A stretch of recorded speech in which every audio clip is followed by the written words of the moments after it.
I can't. I'm Greg Amici.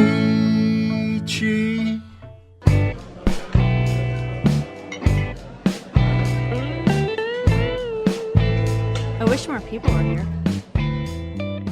Greg Amici, thanks for being here. Thanks for having me. Morgan. I'm glad you're here. Where are you calling in from today? East Brunswick, New Jersey. Wonderful. Middlesex County, near Rutgers. Been around since probably 1768 or somewhere there around there. Yeah. So, not me, the town. I love it up there. Last time I was in Jersey City, fairly recent. You know WFMU up there? I got some, which is great. They're very cool. Yeah, Joe Belock is a friend of mine. Him, but I know of him. He's friends of friends. He hasn't played me, but he's supposed to be a great guy. Three-chord money, yeah. It's very, very cool. So I love it up there. Absolutely. I love the history. I love the music. That's great. All the guys pretty much my North Jersey is where most of my bandmates are. Chain link fences kept your senses focused on the drill. Tourists cheered and locals called your name. Instrumentalist James Mastro, he's from Hoboken. He has a place called the Guitar Bar where he sells vintage guitars. That's been there for like 30 years. It's a very famous place to buy a guitar in New Jersey. Wow, that's James Mastro Yeah, James owns that. How responsible is he for how the Tragicomic sounds? Quite. Yeah. There's some cool sounds in there, like really interesting stuff you don't expect. The melange of sounds, I got to give him so much credit for. I came in with demos that were pretty solid demos. I mean, they were fully, the instrumentation was full. And of course, he wanted to take them and make them better or just to take them in a different direction. And he did a fantastic job with that. Especially on songs like Jennifer. I was just listening to that, and I just can't believe what a great, because it was a nice song to begin with. It's a cover, a nice song to begin with. I liked my acoustic version, and he took that and ran with it. It's beautiful. Yeah, I was gonna bring that up. That was kind of the most surprising song on there. It's Burt Summer from 1968. I think the album's called A Road to Travel. He played that at Woodstock. Yes, he did. And I didn't particularly like it that much, and it's a really deep cut on a very long album, but yours is, I love it. Like I was like, oh man, what's he gonna do with Jennifer? And no offense if you like the original, I really like yours. How did you find that, and was that your idea to cover it? Oh yeah, I found it I purchased the Woodstock, like the 6 CD set that came out about 5 years ago, like 6 or 7 years ago. And I said, the lyrics aren't my cup of tea, or I shouldn't even say that. The lyrics just are not something I would necessarily write. I don't write nice love songs like that. So I wish I could do some, but a little bit different. But the music, I thought, and his voice was incredible. Live, if you hear Woodstock, the album thing, I can barely remember what that sounds like. The Woodstock thing, it's glorious. Because also he's the second guy on the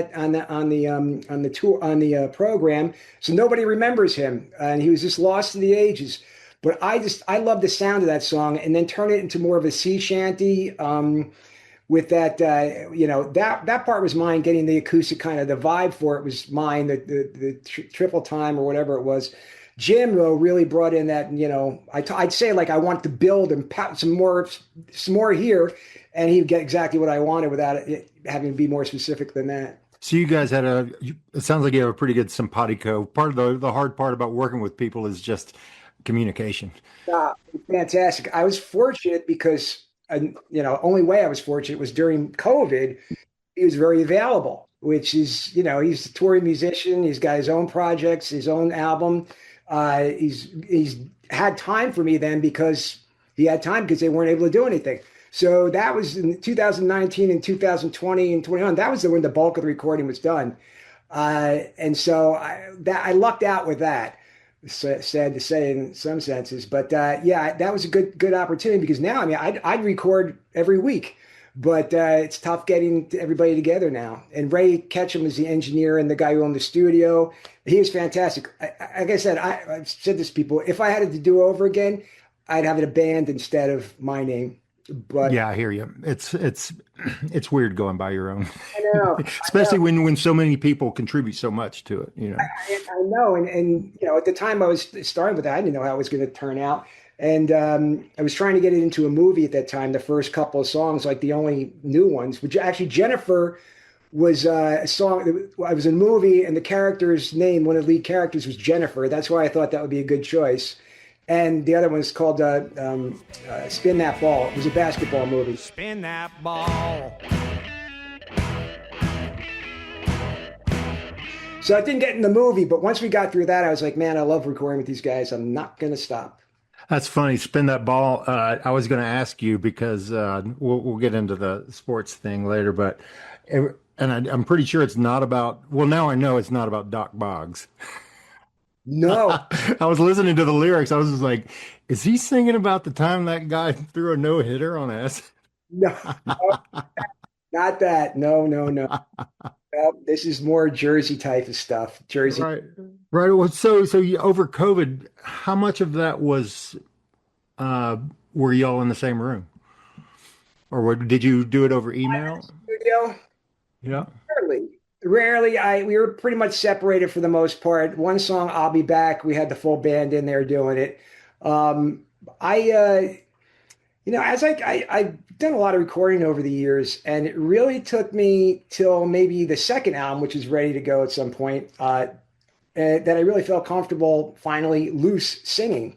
And one of the things we tried was to do not live on stage. On stage, I have no problems, but in the studio, it felt a little stilted. So, and it worked with me in the separate room. But I tried that to see if it could, really work easily. And I didn't really notice a difference. But what I did notice was as time went on, the more recording I did with them and the more I actually worked with a voice teacher who's great, the more comfortable I was. And I think my voice, every song we do is better and better.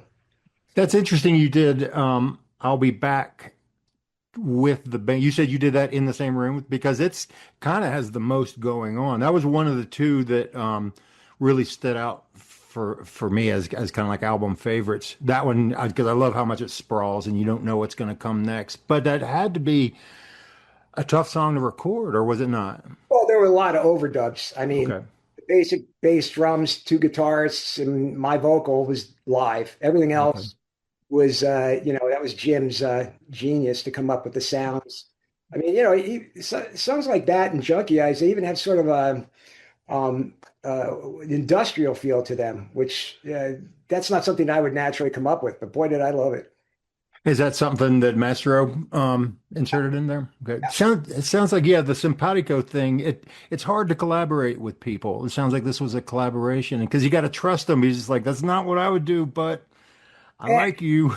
There were a couple of songs he went in a different direction than I would have gone, but overall, it was so satisfying, the result. And the times he overruled me, and I lit him. It was like a 3-man vote on what we do a lot. He Ray, the drummer, and myself, and I would yield to pop, to popular opinion.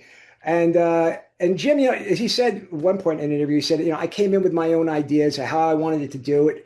And there were some things I wouldn't let go, but for the most part, I had, great trust in both of them. So just let them take it wherever they wanted it. And unless I couldn't stand it. And there were some times where I'd say like, no, there's got to be a guitar. There's got to be a hook. I mean, not a hook, like some sort of instrumental little, I like sound. They like sound very spacey, a lot of space in sound. I get uncomfortable when there's too much air between. And so I had to kind of compromise on that. And sometimes there was a fill. I would say this really needs a fill, drums or guitars, and that's where I was kind of, they'd see I was not weepy, but I was like not going. I was going home like not feeling so great. And so he's like, "All right, we'll change it." And that happened a couple of times, but for the most part, didn't have to.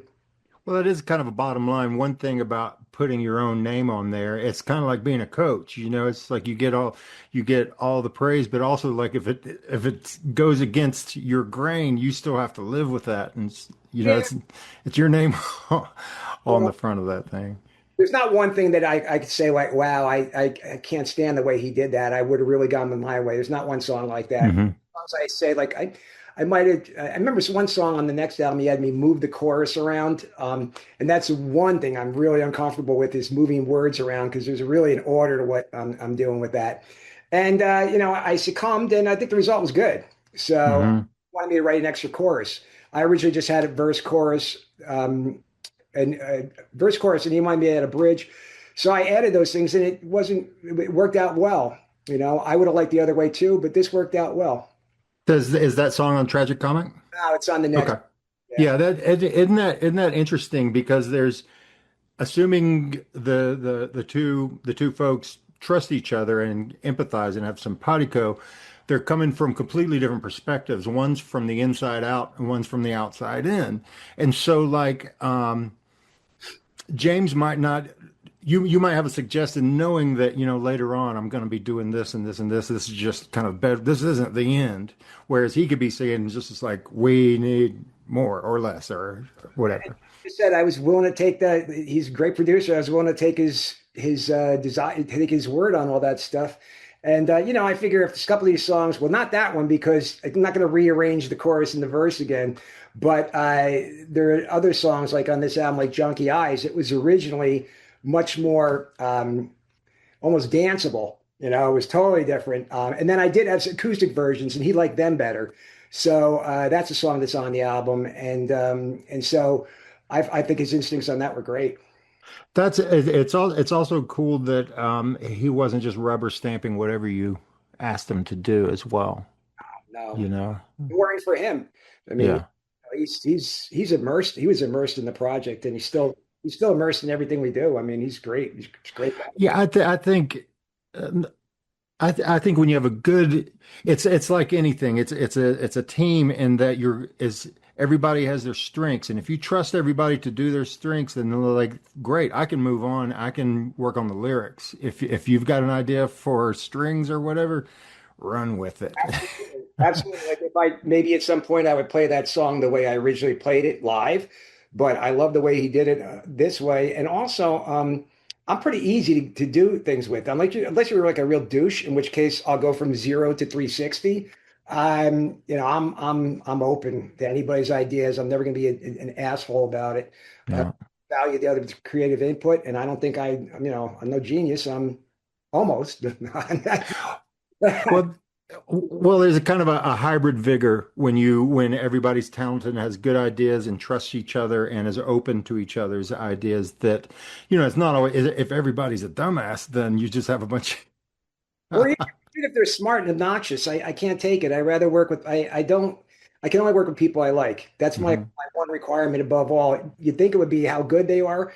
In this case, I lucked out because I got both. But if they're a dick and they're George Martin, if they're George Martin, like, and they were a dick, I quit the Beatles immediately. Yeah, I know what you mean. I would rather. I'm also fortunate that I've got great players that are also some of my closest friends. But given the choice, I'm going to go with close friends. I can make this work. I like limitations. So if you kind of suck as a bass player, good. Let's work with that because we're buds. You're going to be there at the end of the day. That's even better than me because I'm going to probably overlook that to begin with. Like somebody I know who's a friend who plays bass, but they don't play it well. I'm not going to rush to him, but I'll try to go to the guy I think is going to do the best job. But like I said, if the guy's obnoxious, it's just, I can't work with him. I just can't do it. I've been through the mill in LA with screenwriting and stuff. I can't do it anymore. Yeah, that reminds me. I can't remember where I read this, but someone was saying they were talking about it might have been like corporate structure or something like that. But they'll say if you notice, oftentimes the manager of a situation isn't necessarily the best at that job at what they're managing. They fit in the best. Right. And so like I've got plenty of friends who tour and play with big names, not because they're the best musician in town, it's because they're the easiest to work with. They're good enough, and they're a really good hang. They might pick up some of the driving sometime. They're going to help you carry your drum set. That's great that you can get them to tour with you because, it would be difficult for me to tour with more than my acoustic to do any tours of any distance. That's the goal. But I pay people, so it's not like it's not. I don't hang out with musicians myself. I hang out with, I don't know, these guys I grew up with who are none of them are musicians, but so I hire everybody and I pay everybody well, and I certainly would do the same thing if I went on tour. But it's not like I don't want to bleed to death. Uh, Yeah, it's the music business obviously isn't what it used to be. Just road hogging it for 4 or 5 years doesn't guarantee you anything except like a romantic experience. That's what I love, the romantic experience. In fact, I Hmm. have, my father's from Italy, and I have like somewhat of an Italian following. Mainly, I thought it was just because the last name's Amici, but they kind of comment and stuff. So I guess some of them actually like it. And so I was thinking, you know what? When I got over there to see my cousins, I think I'm going to see if they can tell me where a good gig for original players are. So that kind of thing I want to do. I want to kind of book vacations around places I could play. How are you planning on doing that, or is that just kind of in the plan, the big plan? Totally in the plan until this disaster happened. I was telling you about the first Yeah. in February, day before Valentine's Day. I took I tripped in the parking lot of our Florida place. I didn't see the park. I tripped over a green curb, went flat down on my knee, and it like exploded. So I rushed to the hospital. The next day of surgery, they tell me it's a torn quadricep tendon. So blah blah blah. I getting over that, and I just coming back to do a gig I really want to do in Asbury Park, and then because that's like 6 weeks later, and I came a little early too because I wanted to rehearse with the guy who was going to play with me. And I swear to God, I'm going downstairs to my music room. I took one step on the staircase, and the knees, I fell backwards as the one knee that had been repaired exploded literally, where bone came through, tissue, blood everywhere. And the other one at the same time, I don't know how I could be that unlucky. That one winds up didn't leak through, but that one also got torn. So now I have two torn. This like never happens to anybody. So I guess my point is, and by the way, my girlfriend Judy saved my life probably because she did a tourniquet and because I was bleeding out.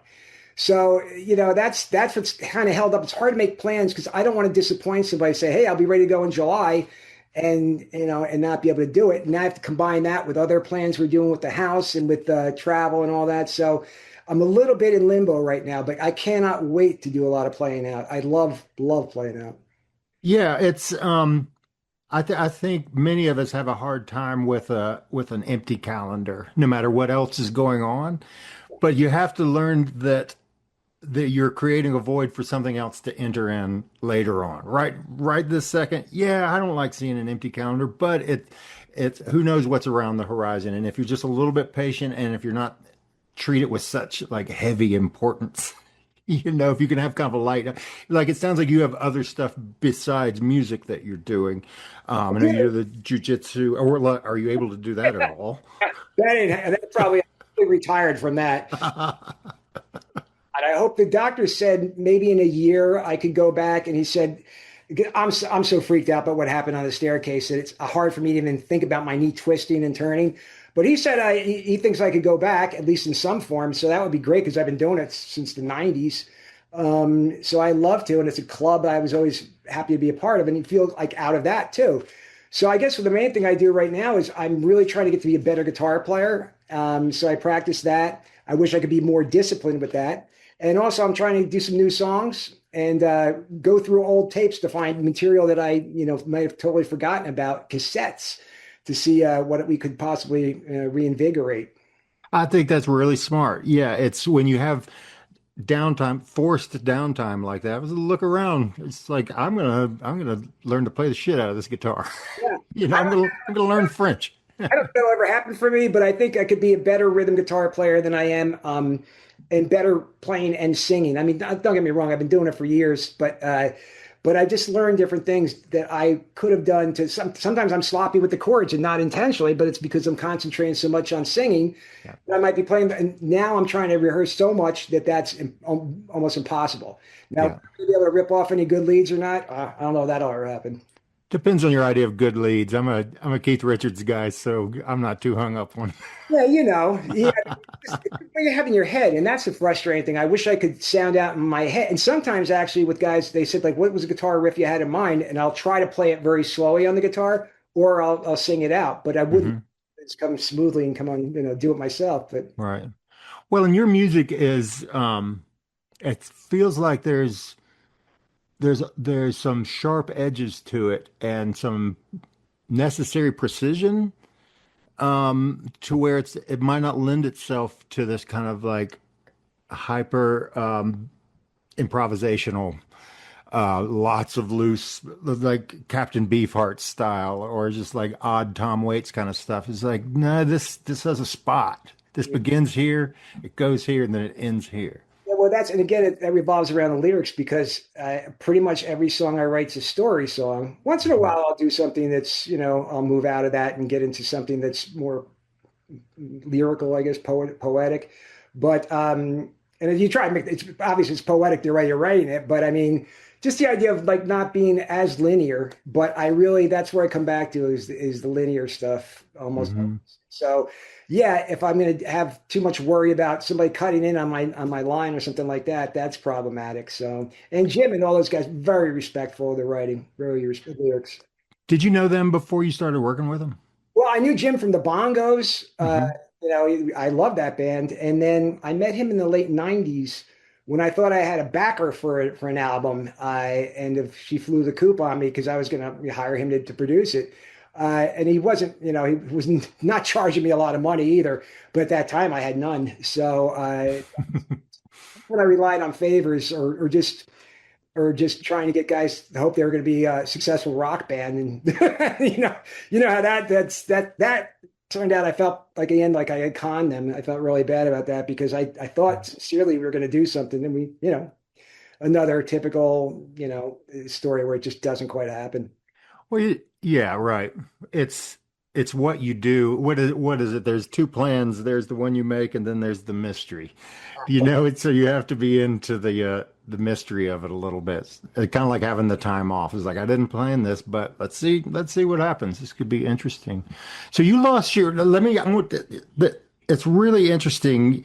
You were walk me through that. You were at CMJ Festival, right? On stage. Yeah. And how far were you into your set did your voice just? It didn't, everything was okay except the low notes. And I don't even know if people really noticed it because as soon as it happened a couple of times, I went back and I just, raised an octave. But I could feel like and afterwards I'm trying to sing the stuff. I'm like all hyper conscious about it. So I'm singing the songs and every time it was croaking. So that's when I knew something seemed wrong other than just vocal rest. So I went to the guy. I went to one doctor who was a friend of a friend who was a Broadway singer. And he's the first guy that told me, no, you have a polyp on your vocal cord and you either have to get it removed or, to sing around it. And, for 4 months, I didn't talk at all. I thought I could get rid of it that way. So I used to write everything on a palimpsest. And boy, that was weird. That sounds like fun. That wasn't fun for the girl I was living with either. Oh. And then I finally said, all right, I'm going to take a chance because it was just that time Julie Andrews had surgery. Right.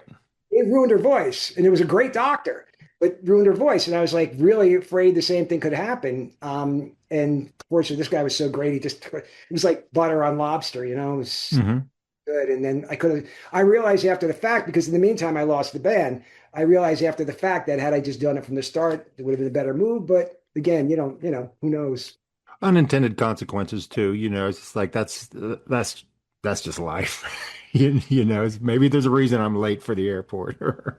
I get it. No, I'm not whining about it. That it's like I'm not whining about what happened now. It's just, hey, you just another thing to overcome. Yeah, right. Yeah, the what doesn't kill you make you stronger. So, did you notice a palpable difference in your voice after you started? After you jumped back in? Nothing. And then, as I said, with time, hearing, pitch sometimes had been a problem for me at certain areas, and I couldn't stand it. So after working with a voice coach the last 4 years, I'm obviously I could do it in the studio, but if I hear myself going off on something, because my hearing is also kind of not gone, but going. And so I have to figure out ways to make sure that I don't have problems with that. And God bless her, she's made it work. So I owe a lot of credit to her, as well as just being being not settling for just like, oh, it can be sloppy when I sing. Nah, can't do it. Yeah, yeah. No, I mean, you have to have a lighthouse that you're aiming for, no matter what happens in the storm between you and that lighthouse, and keep your eye on the prize with it. It's interesting because you have a distinctive voice. To me, it reminds me a little of, do you know Stan Ridgway or Wall of Voodoo? Yeah, yeah. Really? Oh yeah, I heard that one before. And in fact, um, to do the metadata when you're trying to do sync licensing. And so one of the songs I said they asked for artists who sound like, and usually I can't figure out what to put there, but I put Stan Ridgway because that vocal sounded like Stan Ridgway particularly. So I love him from the couple of songs I know by Wall of Voodoo, but never made any conscious attempt to imitate him.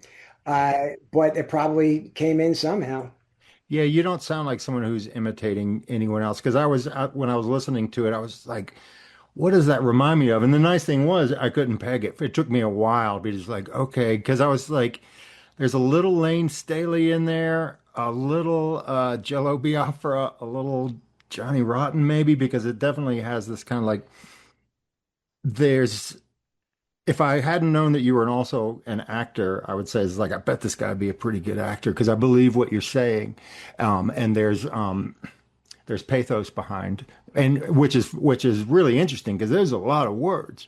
You know what I mean? So it's hard to me both be lyrical and emotional, if that makes sense. It's easier to just scream "fuck you" than it is what. It's harder to explain why you're screaming "fuck you" than to just do that. Well, yeah, and one thing is I really can't. I'm not a screamer. I mean, if I did that, my vocal cords would be shredded in seconds. So, no, I can't do that. Plus, yeah, I mean, there's a craft to it. And the guys I have liked, singer-songwriters, even though not like I'm not like a 70s, early 70s singer-songwriter lover, but I love the way they approach things. And so that's not been lost on me. And so I'm very into what I'm doing with the lyrics. The fact, I just thank you for the compliment. I mean, you try to make it work when you're doing it, when you're singing it. And again, I think those guys help bring it out of me. But that's just a very nice compliment. I can't really, I can only say thanks. Once I was a pumpkin man, I had a wife, but I just couldn't keep her. Now I've got a second chance, and if I dig a hole, it's gonna be much deeper.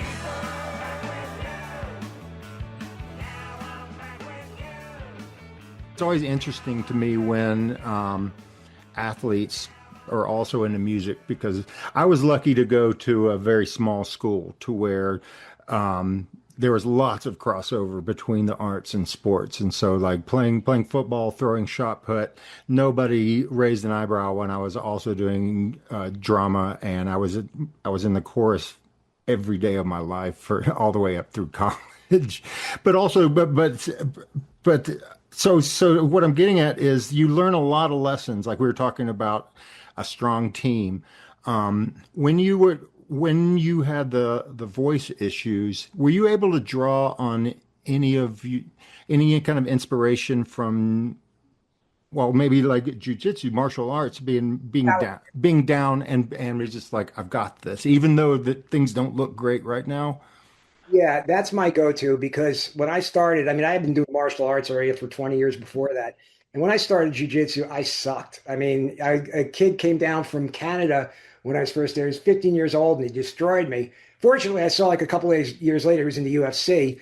But I was like, I'd been doing it for so long, and it was so hard for me pattern wise. I'd get stuck in a maze. You really have to know patterns. So it took me a long time. And in the past, I've dropped out of martial arts things because I didn't like the way a lot of it was crap, and you have to do this and that to get a belt, and I never cared about that. Jiu-jitsu, I just said, I don't give a shit about belts. I'm just going to work as hard as I can to add it to my repertoire. And as it turned out, I fell so in love with the whole atmosphere of it. And that's another thing. Guys like the Gracies, like the ones I trained, the Henzo Gracie, those guys, it was relaxed. I didn't like, a lot of people say, is it the discipline of martial arts? Nah, that was not for me. I didn't like the discipline. Is the self-discipline of martial arts to make sure you're as good as you can be. And somebody's going to show you if you're not. I never liked when, bowing and ussing and all that. I know a lot of people like that. I don't need that. And so the discipline, when I say self-discipline of sticking it out. Also, I had been in, I was going for the Golden Gloves, and I got the shit kicked out of me by a guy. And I was just like, oh man, I didn't go in. And then I found out later the guy actually, he knocked everybody out within seconds and went right from out of he had been in jail fighting for years. He'd been a prison boxer. So I shouldn't have done that. I should have stuck it out because I saw guys I beat wind up doing well in the Golden Gloves. So that was a lesson for me on quitting. And I said, nah, not going to quit again. And that kind of, the jiu-jitsu thing, I think that's when I went all the way through. I got my rankings or whatever, which I never really cared about. They were just kind of given to me when I was right. But that's part of it, the self-discipline and the real, just not accepting failure anymore, Mm-hmm. And I think ultimately your chief competitor is your own self. So like whether you won that specific match or whether you got that show you really wanted are way less important than did you do your job? Did you show up and it's like, yeah, well, everything else is out of your hands. Well, that next guy was better. That's it. I definitely have had that attitude since. And you worry, like with music, the same thing. You worry about humiliation. I do. Oh man, yeah.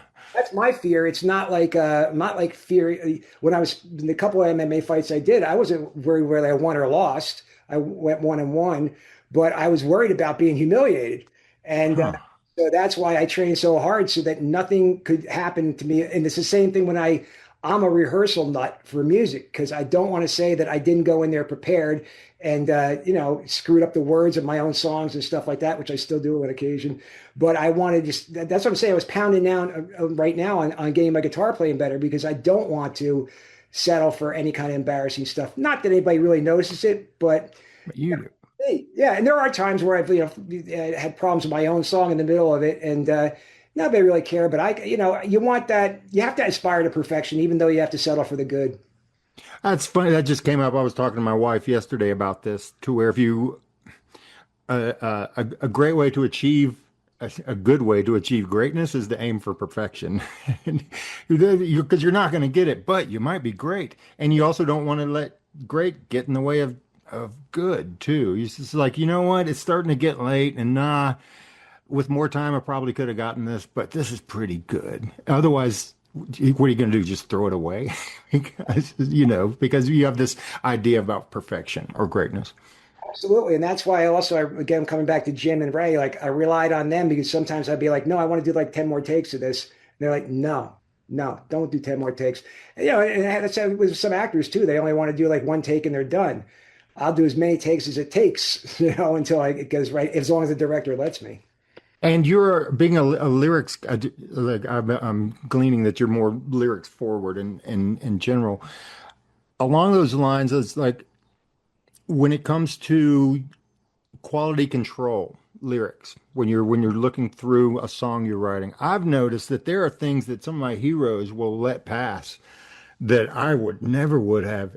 And they're iconic lines, but it's just like, that wasn't really a great rhyme or anything. But it's a lesson that I still haven't learned because it'll be paralytic if I'm just like, I know there's a better line here. Do you ever find yourself falling into that? Because you went to Columbia for English literature? Yeah. Yeah, I went there undergrad. Underground. So because I think the Weather Underground was big there in 1968. Yeah. The thing is, I'm very fussy now, more fussy than I used to, because I think I like the lyrics I've written, and I think I have something to my own standards to hold up to. And sometimes I'm worried about being, reusing my ideas, the same word here or there, which is okay if you're like, Chuck Berry did it and did it great, but I'm not Chuck Berry, so I'll tell you, I looked at the Beatles thing, when they showed how the whole history of the Let It Be, was it Let It Be out? The Get Back. Yeah. Yeah. I was shocked. I mean, I would think that all those things were so well planned out, the lyrics, but when you see that, and everybody uses dummy lyrics, but you're using dummy lyrics to, like, you kind of have an idea where you want to go eventually. And those guys were just like coming up with stuff, and then the song Originally, it was supposed to be about starving people in Pakistan, and then it wound up being about a kid. You know, it's Yeah. bizarre. So I can't approach it that way. I like to have a theme when I'm going into it. I like to have a real idea of what I want to do. And now the difference is, I used to, you know, now I'll go through 6 versions of it, and I'll just, you know, I'll just rewrite it to have options more than I used to, because that's got to be right. So I'm tougher now than I used to be. Yeah. On yourself, on the quality control, not letting so much slide. That's interesting. And do you let how married is the music to the lyrics? Do you try to have it be more of a companion, or Tom Waits has this thing about terrible news in a beautiful package, to where there's a juxtaposition between the lyrics and the music, which can be either profound or distracting. Yeah. I like to think that they fit. Although sometimes it's kind of cool when you have a sad song and it's, you know, upbeat music. Yeah. So I mean, but the thing is, music comes first to me. Music at first, and melody lines come first. And then I think about what I want to do lyrically to put that goes, so it goes with the song. Very rarely have I come up with the lyric idea and the music. Sometimes a chorus, but very rarely have I come up with the music and lyrical idea at the same time. At the same time, yeah, yeah. It's interesting when you just look at lyrics or poetry. I don't know if you've ever, well, when you're covering someone else and you're putting your own spin on it, these ideas just kind of pop into your head. Where it's like, I think and if some people aren't comfortable changing other people's songs when they're covering, how often do you cover it? I mean, you have so many songs. Yeah. Certainly don't need to cover anybody for material. I'll probably do one per album, depending on how long I live. Yeah, how much I can get out. The next one we did a cover of Teenager in Love. Right on. And it's sort of, there's a theme to this one where it starts out with a loose theme about a young person that goes to a person who just had a kid. So in that one, you know, one of the keyboardists on it is Dion's guy. He's his keyboardist and his guy who takes care of everything. So we wanted to see if you could get Dion to play lead guitar on it, but he'd never heard it. He was just like, fuck that. Fuck you, yeah. Because he's still kicking around New York, right? Oh, it is, yeah. And but the version, and that was mostly Jim. I think that was almost all Jim. What he came up with was so cool and unique, and was, because the way I originally did it, it was different from the original, but it wasn't that. It was more still within a folk rock kind of thing, or a folk rock doo-wop thing, where what he did was turn it into industrial, and what I call industrial. Obviously, it's not like real industrial, but you know. Yeah, yeah. So I guess what I'm saying is, covers with covers. I love doing covers, but I like to do them my own way. I also will do covers that are similar to the original live sometimes, because it's easier with the band, instead of telling them, nah, you know, they want to, like we were gonna do on this tour, when you dance, the Neil Young song, Mm-hmm. and you know, I wanted it to kind of change things around, but I first said, listen, I got 7 different guys here. Learn it the way you learn it, but be loose with it. And you know, it's pretty close to the original, but different. So I mean, some of that I'll take that if I have to. But for an album, I want it to be kind of unique. Yeah, well, they're two different sandboxes you're playing in. Yeah, I don't know if you heard the Father Christmas cover we did. I did. I was going to bring that up because it sounds like you did kind of a similar thing with that, like took it seriously. Yeah. And it's just like, I was like, I don't know if I've ever actually listened to the lyrics of this. They're really good. They're very interesting too, you know? Great writer, the sense of irony in it, and it has empathy. You know, it's harsh at the beginning, but you realize it's got a lot of empathy in it. And yeah, when you have a writer like Ray Davies, I really don't have to worry. I mean, you can't lose with a guy like that. So, but I turned it into more of a folk thing, not folk thing, not folk, an acoustic thing, and I worked out with the guy I often work on, and we did like a 2-track of it acoustically, and that's what I handed to Jim, and I had made changes like adding the bridge that wasn't there. That was the stuff I did, and then Jim just made that shit sound great. Yeah. That must be a fun job for him, to have you bring these kind of like Lego sets to work on. Yeah, no, he's it's been a trip, but it's been a great trip. Are you going to try to get out and play live after you get literally back on your feet? Yeah, seriously, I can't wait. I mean, I'm dying to. I like we had the full band going, and I had to call them from Florida and say, "Listen, fellas, it's going to be a while because I just tore my quadricep." And then like I came back and I was like, "All right, fellas, we're getting near the day," and then I tear them both. So I hopefully they'll still be there. They all told me they'll still be there when I get back. So I hopefully do full band shows and also some acoustic shows with 2 or 3 people. Yeah, it's fun. It's to be able to scratch those itches because you don't want to do one thing all the time. Anyway, you Yeah. know. It's interesting. Your two disciplines are acting and music, two of the only art forms that are openly right now expressive, and you can't hang them on a wall, and you can't put a frame around them. They're ethereal works of art. It's gone. You can record it, you can film it, but it's gone once you're done doing that. And there's a sense I get from your music that it's to say it's genreless is wouldn't really give it the credit that it deserves because that sounds like that it's just kind of spinning out of control. But there's a sense to it that it can't be controlled. You've given yourself a space to work, and letting it all.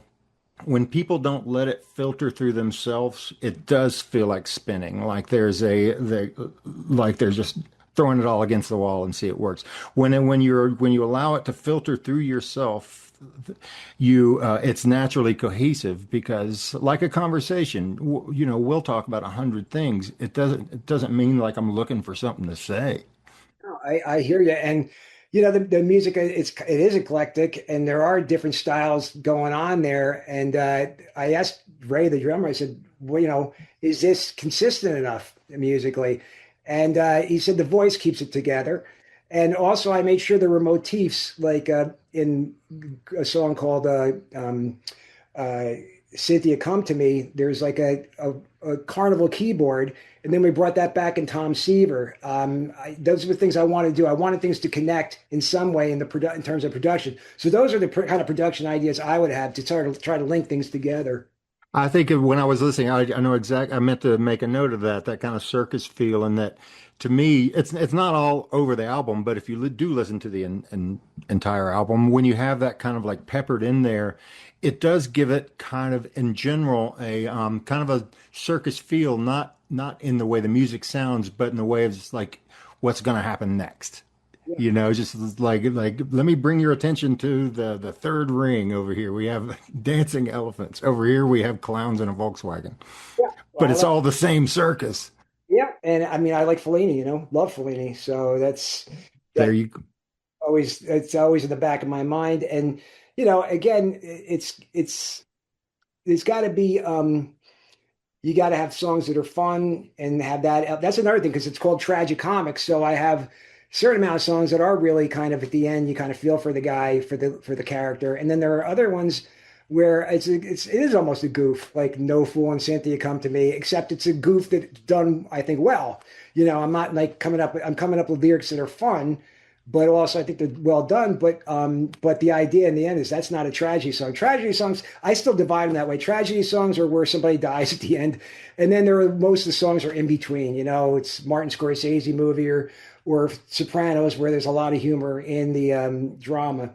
So I am conscious of that. And the tragicomic, I called it that because I thought like it was almost equal, more tragic than comic, but or more drama than comedy. But there are a couple songs they should be taken lightly as far as the what I'm trying to say goes. And now that was songs I'm very serious about the theme. I'll Be Back is one of them. Well, I'll Be Back, and I think Greenwood are my two favorites, just because I love rock and I love classic rock, and Greenwood is like, oh, here we go.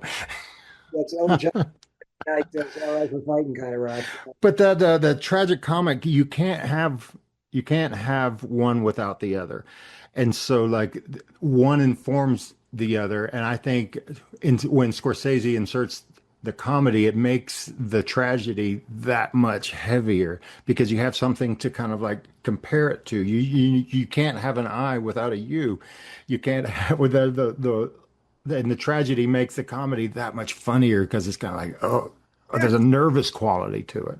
I mean, even I don't know if you know the lyrics to Cynthia Come to Me, but it's about a guy who's kind of a loser, but and you're kind of laughing with him until the end where you realize the guy's alone. He's alone. He's a lone guy. He has to come up with somebody to conjure up Cynthia in his dreams. So Yeah. I don't know if Yeah. No, I just had a flash of what was that Jerry Lewis movie, the comedian is that like the sad movie from the 70s. Yeah, it is. It is hard. It is hard to watch, but it reminds me of that because there'll be some moments where he's like, this is just kind of like ridiculous in a funny way. He's like, man, this kind of isn't funny at all. Yeah, well, that's the thing. Both of those songs, that one I would say the other funny one was No Fool. But again, it's bordering on somebody who's, a predator. So, Mhm. it is serious at the same time. It's a tough subject to make funny and still, be aware that some people aren't taking it that way. Well, I think that's where the absurdity steps in, enters the conversation. It's like, yeah, we're laughing at some horrible stuff, and we're turning some really funny stuff into something you wouldn't want to play with. And that's also, I think, I always say there's some of me in the characters, some of the characters, but there are other characters in there that are just, they're observed. And I kind of hate it when people think, first person means you're talking about you. That's a real problem, I think, with the way people listen to music. And a lot of it happened, I think ever since the Ballad of John and Yoko, that kind of started where everybody's talking about real stuff. And you can take some real stuff and put it in contextually in fiction. I do that, or sometimes it's completely a fiction. So I mean, or the mood strikes me. I'll Be Back was about somebody screwing me over, but I wanted to base it on the Ulysses, the Odyssey. So I had to have both, and the passion came from being fucked over. Yeah. No, well, and keeping it slightly vague, makes it personal for the person who's you can't forget that you're asking people to buy it and put it on and listen to it. I should probably keep my mouth shut. You're right. No. I think that's good because then the more someone gets into something too. I mean, like as a fan, we're all fans of music. It's like, well, what gets your juices flowing? It's like, well, being able to see myself in the songs, but also getting into the biography of the song itself. You're mentioning speaking literally. Well, I wanted to say it. I think it takes bravery to write in the first person, because like I have a hard time doing it because I don't want to be mistaken for the character. Like writers like Randy Newman are really good at being someone else. I'm just like, damn. Yeah. That's my role model because I'm like, if he could get away with that shit, even then. I'd be ashamed of myself if I weren't, if I couldn't do it, wouldn't release a song because I was thought, people would think that's me. That guy's, and even I tell people like, all right, so is Mick Jagger really the devil? I mean, it's so silly that people just take everything literally. And I really think that started with the Ballad of John and Yoko, and then hip hop took it to another level. I mean, everything's about real fights and wars and stuff like that. I'm not comfortable with that. I'm not either. Well, I'm not comfortable with finger wagging and being judgmental of other people. And I don't know your context. I don't know where you've come from. I can't walk in your shoes. And so it's, I just think it takes a lot of bravery to fictionalize. You're not fictionalizing yourself, but you are using I. And that speaks to if I didn't treat it with so much gravity and importance, I wouldn't have as big a problem speaking in the first person because it's like, oh, this is super serious. People are going to think, I'm a murderer. It's like, no, I don't think anybody thinks you're a murderer. That's again, people in the 70s and up to the 2010s, I think would think that way. But although I remember years ago, Geraldo, who I know him a little bit in passing. He's actually a really nice, funny guy. But I remember he was doing a show on Guns N' Roses, and he was saying that like this song, I don't even remember, but it was some racist song. I used to love her. I don't know what it was. Yeah.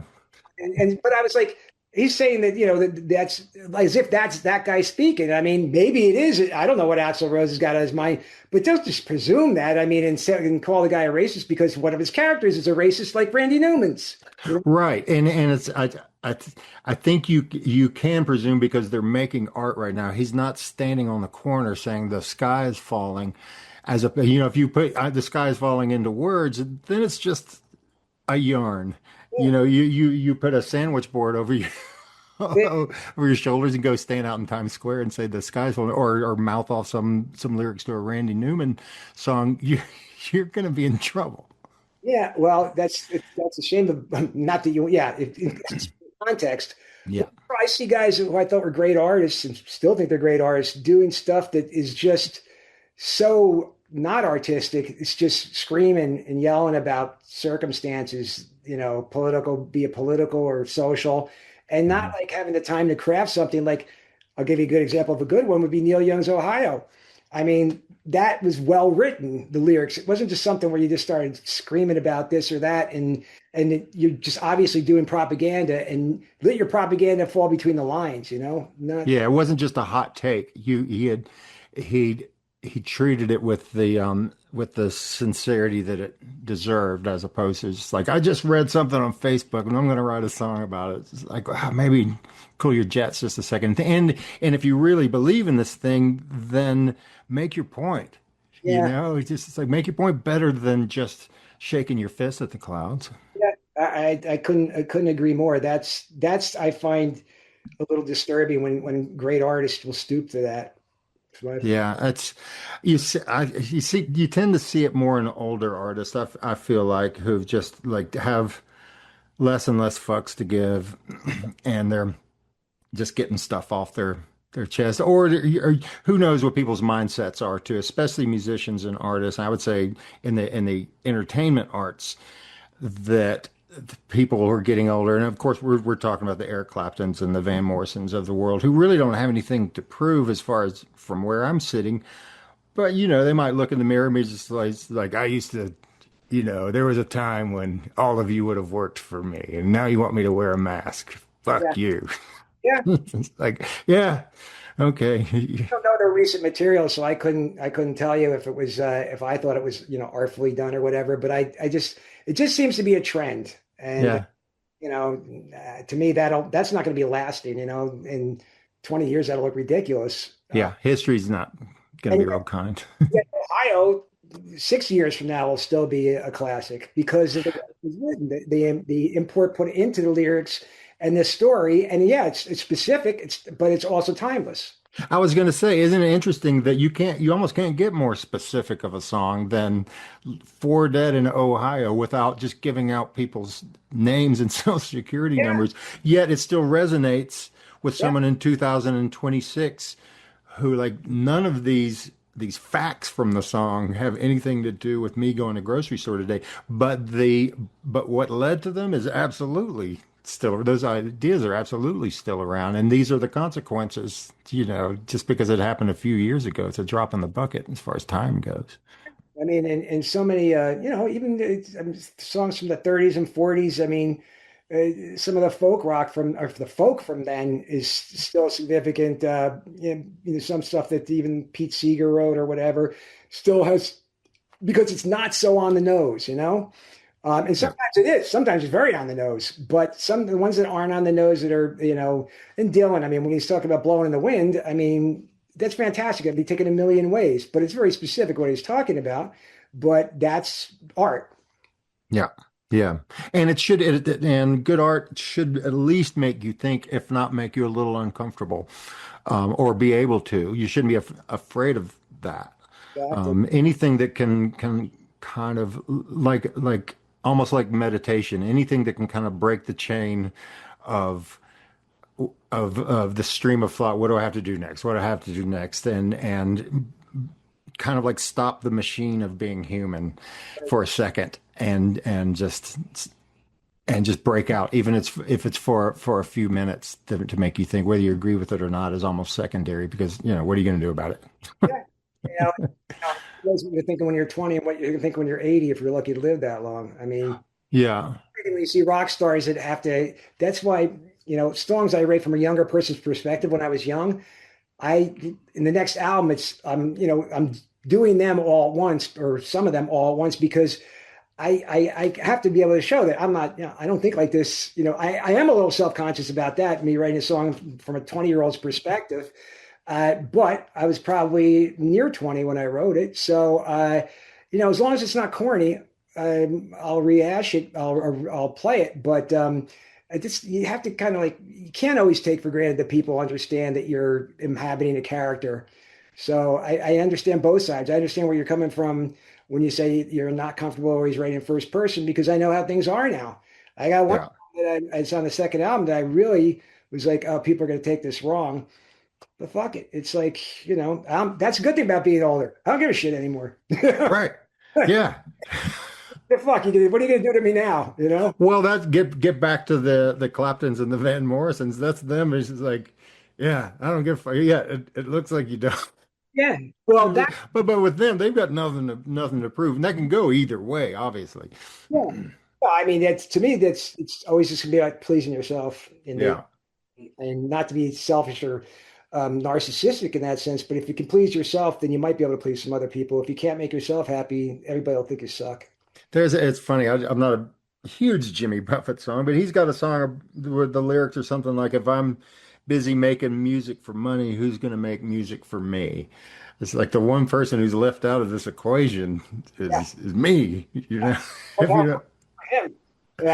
you don't like your own music, it's like, well, how can you expect anybody else to? Speaking of the music there, so you're going to be doing some songs that you wrote in your 20s.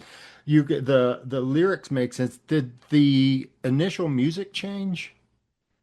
Yeah, I mean, partly because not in terms of chord progressions for the most part or anything like that, or the melody. Melody sometimes will be adjusted a little bit, but again, that had a lot to do with Jim's input. Or I mean, most of these songs were not, even if they were done about a 20-year-old, they were really done later than that. Like the oldest song was not on this album, but some of the songs, I'd say half a dozen are from before the turn of the century. Okay. So 30s, whatever I was then. No, 20s. I was 20s, 30s, whatever. I don't care about dating myself, but I just don't remember. Exactly. No. Well, do you listen to music much in general? Yeah. We're still in the same thread here, but it's just like, and how much does that reflect the music that you play?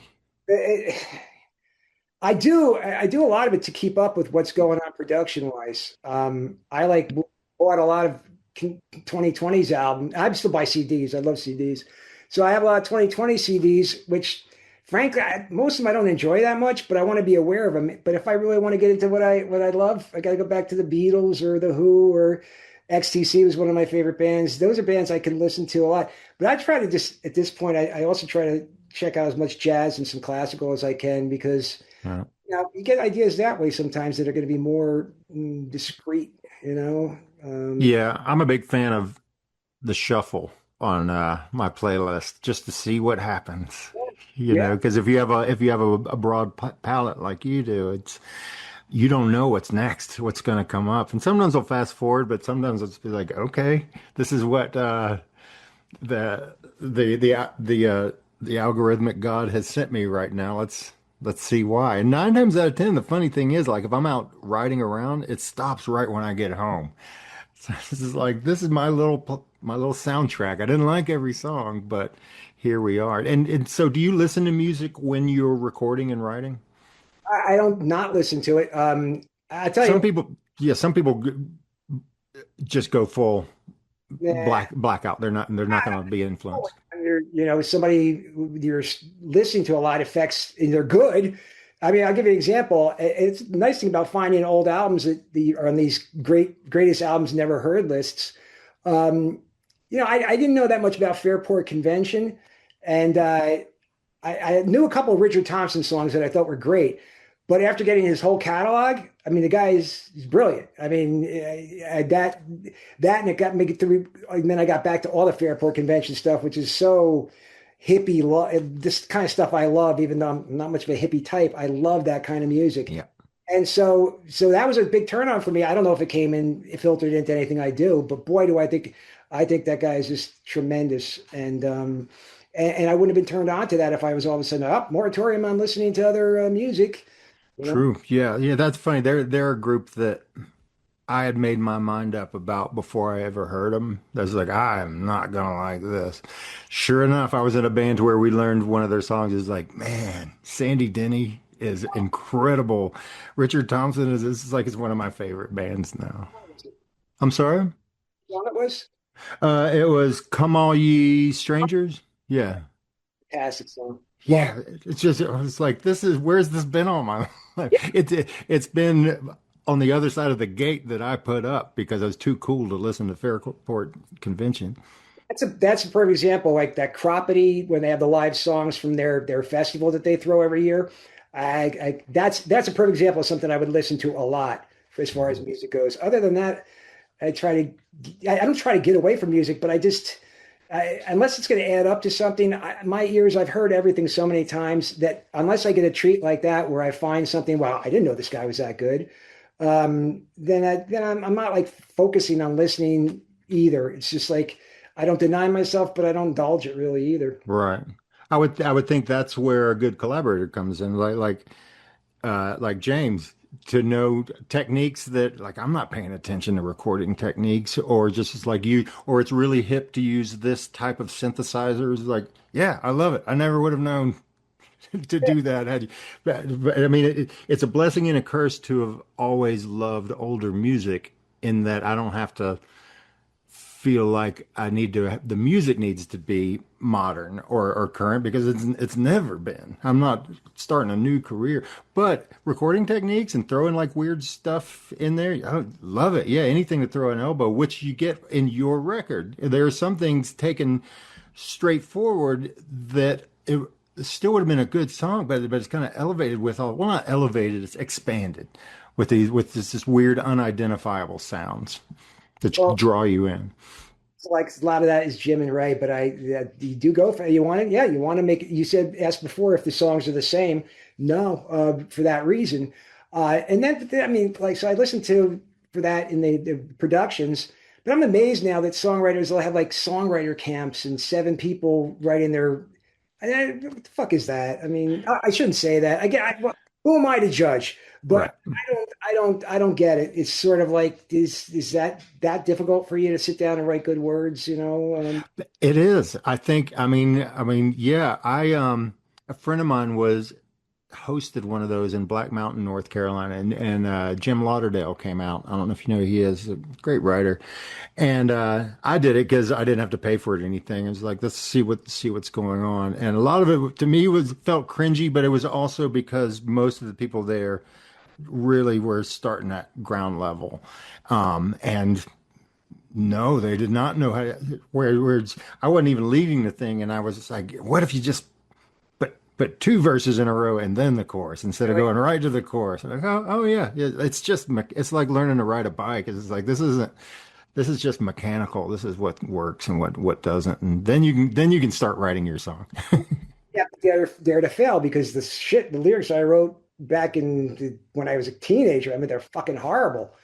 It's really good if you look at them as if you think they're ironic, which unfortunately they really weren't. But by the time I started doing stuff in my early 20s, it started getting good. Then, I just thought it got better and better as I went along. Yeah. But, yeah, you have to be dare to to suck at first. And that's tough for people to go through. But you realize you suck at that point, Well, that reminds me, I was going to ask you, I've never done this because I'm not brave enough to, but trying to do stand-up comedy or small improv groups.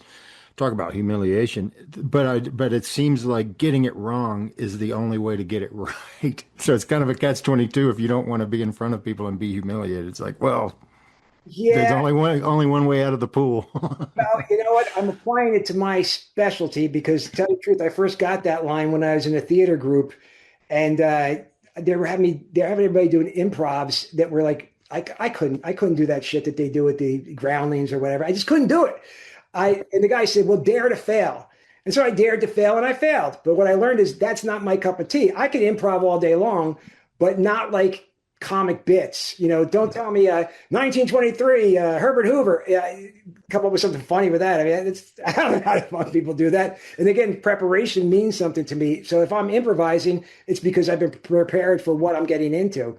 I can all of a sudden add up a reggae act, a Jamaican accent, playing hockey with no teeth. Whatever. They throw stuff at. I don't know how to do that. And so Yeah.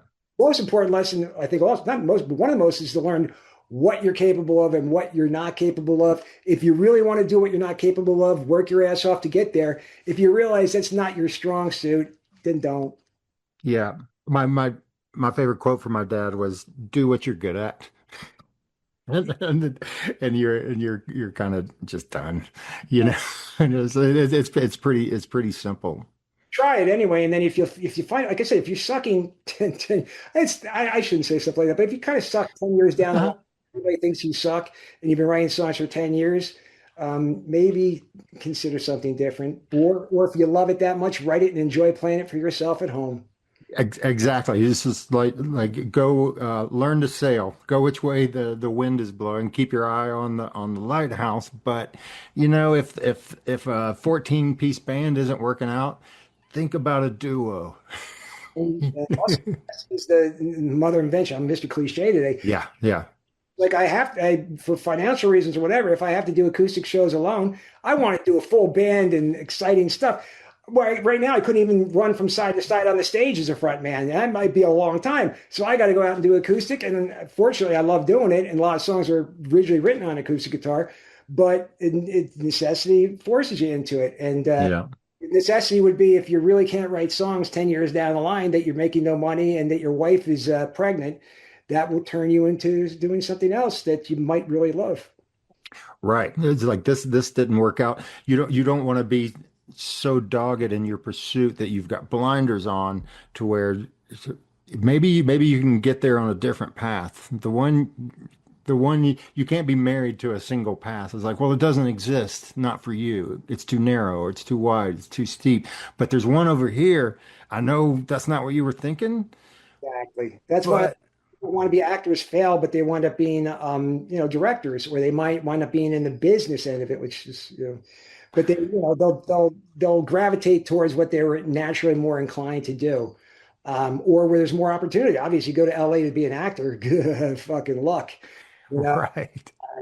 And you would better have some. I wrote first, so I wrote my stuff and wrote screenplays, so that helped me get into any acting gigs. But you really have to be adaptable. Adaptability is so damn important to watch, and durability, and willing to what the fuck. I've been doing this my whole life, and can't tell you how many jobs I've quit. It's I haven't lasted very long in the corporate world, not long at all, because it wasn't my cup of tea, and I would rather teach martial arts or do something, make less money, but do what I have time to do what I want to do. Mm-hmm. Yeah, you don't know what you are until you know what you're not. Yeah. And it's kind of like the tragedy comedy thing, and they reflect off of each other, and they help define each other. So what am I definitely not is going to affect what I figure out what I am. Exactly. It's That comes back to purpose. I wanted to ask you before we close out, Girl Next Door, is Lucy a real person? And was she your babysitter growing up? That was my story I told myself. That is great. I hate to counter that. It's based on a real inspiration. The character, what I did is right at the turn of the century, I was pitching a TV show, which was about an aging, cranky musician and a young music executive who discovers him and really wants to make this asshole somebody to revive his career. And it wasn't a great script, but I was actually getting a little traction with it, with the pitch. And then 9/11 happened. So I was left with that. But I'd written a song for it, and that was Girl Next Door, and that was the theme for that. And Girl Next Door, the girl is actually based on Alison Hagendorf, Do you know Allison? She's Matt Pinfield, right? Yeah. Yeah. So Matt, I go back from seventh grade. So I used to go see him at CBS and talk shop. And this young girl was there who was very sweet, very kind, but also you could see she was very ambitious. Now, and that's the kind of person I was looking for character wise. So I did it based on her. Now she's like famous. She's she's basically does those kind of those music interviews with the tremendous, whatever big superstars and all that. Helps that she's really good looking. But but that was it. Allison was the inspiration for that. That's interesting because that song for me, maybe knowing that now might encapsulate the record the best in that like I saw a whole like scene, if not a little mini scene there of where I told myself this is what this is about to me and this is what's going on. I can see them. I can see the room. And I know what's going on. I love it. I love that you want to explore that. God knows it's great to hear stuff like that. So I'm very happy that you said that. And also because I have great respect for your music. I haven't heard all of it yet, but I'm really enjoying it as I go along. And again, there's so much of what you do and it's really, you can see it's based on some very personal times and yet it's filtered through a character, I presume. Yeah, nothing is literal. Yeah. I'm not a journalist. I've tried to write like Springsteen or like Hurricane by Dylan, where he's explaining. It might be gonzo, like he's throwing in some fiction, but I have a really hard time drawing from the news. Yeah, because you mentioned that Joey, I think, is on that album. You ever hear that? Yeah. Gallo? It's like all of a sudden Joe Gallo is like he's the greatest guy in the world. It's like it's funny. I mean, he's definitely more interesting than most guys who did that. Yeah. But I don't know about him like being innocent of everything. That was maybe not. That's true. I would never say otherwise because I do have my name does end in a vowel, so this is a good time to end the interview. If you're listening, it's Greg Amici. Hey! Look at yourself in the mirror and stop crying now.